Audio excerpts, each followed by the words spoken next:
Questão número 2 da FUVEST.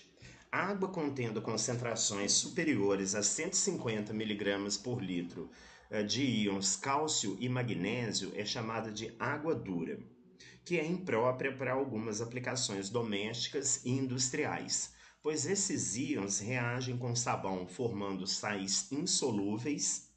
Para evitar esse contratempo, alguns processos de tratamento de água envolvem adição de reagentes químicos para precipitação dos íons cálcio e magnésio. Avaliando as três situações distintas a seguir, responda. Letra A. Para o tratamento da água dura, dispõe-se dos seguintes compostos: fosfato de sódio, carbonato de sódio, hidróxido de sódio e sulfato de sódio. Qual deles seria utilizado em menor quantidade em mol para o tratamento da água dura?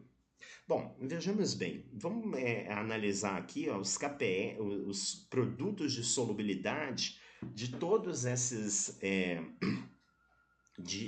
desses íons aqui, fosfato, carbonato e hidróxido, tanto com magnésio quanto com cálcio, são muito pequenos. Então a gente pode considerar que esses sais são totalmente insolúveis em água. A gente pode considerar, por exemplo, que o fosfato, né, ele vai reagir 100%, ele vai precipitar todo o cálcio e o magnésio, né? Só o sulfato que a gente já vai descartar de cara aqui, porque o sulfato de magnésio ele é bastante solúvel em água, né? Então a gente não vai usar sulfato de sódio para tentar precipitar sulfato de magnésio. Ficamos entre os três. Pelos valores de KPS que são muito baixos, né, eu penso que a gente poderia usar qualquer um aqui, que provocaria precipitação de todo o cálcio e todo o magnésio.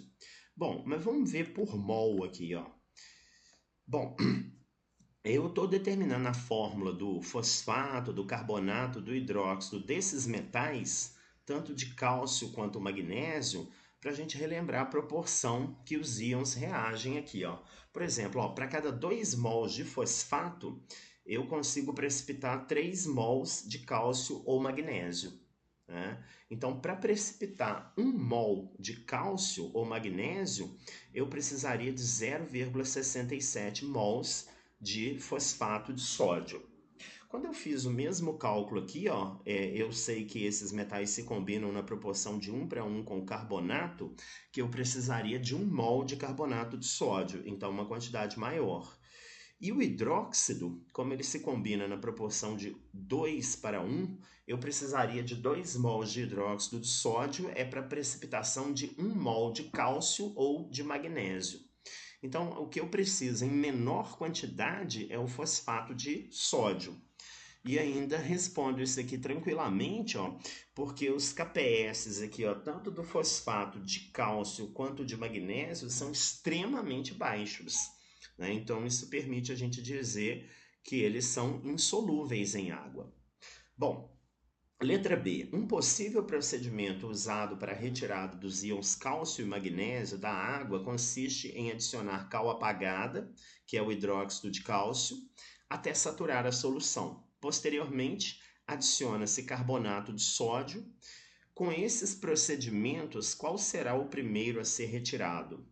O primeiro a ser retirado seria o íon magnésio, porque quando a gente promove a adição de hidróxido de cálcio, precipita o hidróxido de magnésio.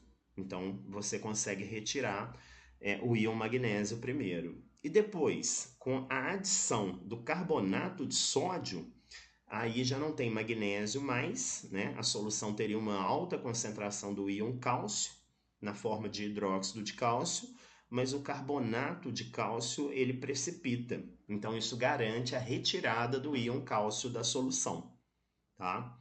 Então, ele pede para a gente escrever as fórmulas químicas dos precipitados formados, elas estão aqui, O primeiro precipitado é o hidróxido de magnésio e o segundo, o carbonato de cálcio. Bom, vamos lá fazer a letra C.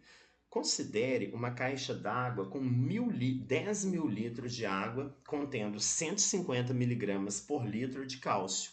Qual a massa de carbonato de sódio em quilograma que deve ser adicionada para que a concentração de cálcio seja reduzido a 70 miligramas por litro. Então, primeiro a gente precisa calcular a massa de cálcio que deve ser precipitada pelo carbonato de sódio. Então, eu fiz aqui a diferença das concentrações, ó. Então, eu preciso que tenha uma diminuição de concentração de 80 miligramas por litro, né? Então, olha, eu vou calcular o volume